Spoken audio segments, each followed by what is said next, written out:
اچھا یزید نے اتنا بڑا ظلم کیا، اتنا بڑا اسٹیج سجایا، کسی طرح اقتدار مل جائے. اقتدار ملا کتنا؟ یزید جو ہے اقتدار میں 3 برس 6 ماہ رہ سکا، بس 3.5 سال سے اقتدار ملا. اور پھر اس کو کس طرح 39 سال کی عمر میں مر گیا، 39 ایئرس کی ایج میں. کیا عمر ہوتی ہے یہ؟ لیکن بڑی بری عادتیں تھیں، شراب کا عادی تھا، بدکاری کا عادی تھا. ایک رومی لڑکی سے اس کو عشق ہو گیا. اس لڑکی نے اس کو جنگل میں بلایا، بیابان میں بلایا، اور جب خوب شراب کے نشے میں دھت ہو گیا تو اس کو خنجر کے وار کر کے یہ کہہ کر ہلاک کیا کہ تو بدبخت اپنے نبی کے نواسے سے وفاداری نہ کر سکا، مجھ سے کیا وفاداری کرے گا. اس کو مار کر وہ لڑکی چلی گئی. کئی دنوں تک کسی کو پتہ ہی نہ چلا. چیل کوے اس کی لاش کو نوچتے رہے. اس کے ساتھی ڈھونڈنے نکلے کہ یزید گیا کدھر. بیابان میں اس کی سڑی ہوئی لاش ملی، کھڈا کھود کر اس کو دفنا دیا گیا. یہ انجام ہوا ان ظالموں کا.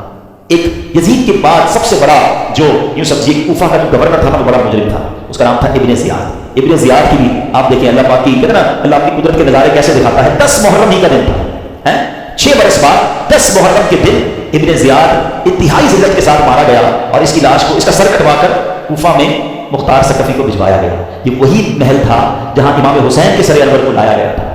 ٹھیک 6 سال بعد ابن زیاد کے سر کو لایا گیا. اب اس کا جب سر رکھا گیا تو ایک بڑا سا سانپ آیا اور اس کے سر کے اندر داخل. پورے محل کے لوگ ڈر گئے. کبھی آنکھوں میں جاتا، کبھی ناک میں جاتا. میرے پیارے اسلامی بھائیوں، یہ واقعات ان یزیدیوں کا انجام ہمیں بتاتا ہے کہ ظلم جو ہے نا زیادہ دیر نہیں چلتا ہے.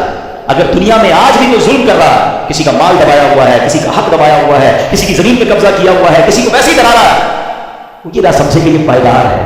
ظالم کا انجام جو ہے نا وہ بڑا ہی عبرتناک ہوتا ہے. کہ دنیا تماشا دیکھتی ہے اور مظلوم جو ہے اللہ اسے ترقی دیتا ہے. ظالم ہونا یہ یزیدی طریقہ ہے، مظلوم ہونا یہ حسینی طریقہ ہے. کبھی ظلم ہو بھی جانا، ظلم کا بدلہ ظلم سے نہیں دیا جاتا.